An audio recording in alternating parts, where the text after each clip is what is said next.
All right, so this is question 1 from the first part of your review on page 192, and basically what it's talking about is like these will be 1 over linear functions in the denominator, okay? And that's why they're saying in the title there, 3.1, reciprocal of a linear function, okay? So all this is asking us to do for each of these problems is just identify both the vertical and horizontal asymptotes for each, right? So this is for f of x, the vertical asymptote is going to be at whatever sets the denominator to be zeros, right? So you're going to say x minus 2 cannot be 0. And so then you're going to say x cannot be 2. And then you're going to say, okay, well, that's the vertical asymptote, right? So that's there's a v vertical asymptote at x equals 2. Okay.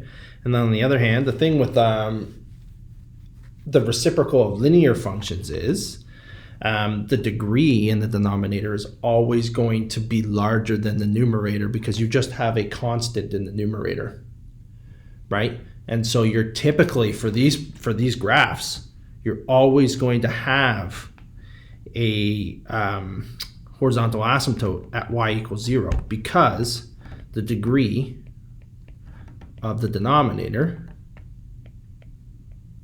is greater than the numerator. Okay, and so all these are going to have horizontal asymptotes at y equals 0 for reciprocal linear functions. Okay, so B is pretty straightforward.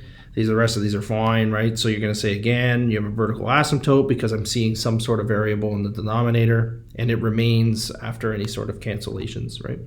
And so you're going to say x plus 7 is not allowed to be 0 because if it is, you're getting a 0 in the denominator. So you're going to say x can't be negative 7. And then you'd say there's a vertical asymptote at x equals negative 7, horizontal asymptote at y equals 0. Okay. And the last one, C.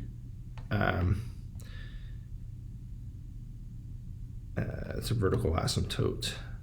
X minus 5 is not allowed to be 0. Okay, so x is equal to, can't be 5.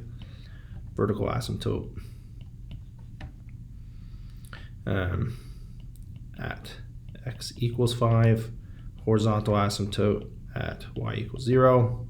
Okay, and then don't be too thrown off by the negative out front of that.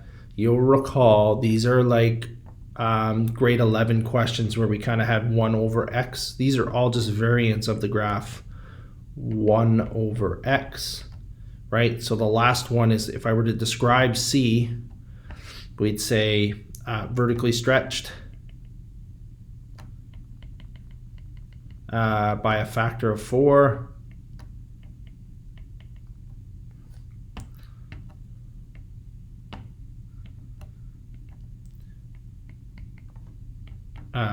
As well as vertically, this is the important one, I suppose, vertically reflected. Okay, and then horizontally translated. Not asking for this, but anyway, in case you're worried about the negative and whether or not that affects the vertical asymptote, it's just a vertical reflection. So the graph hasn't been affected horizontally, only vertically, and so that vertical asymptote just stays place at x equals 5, okay? Right 5. Okay, that's it.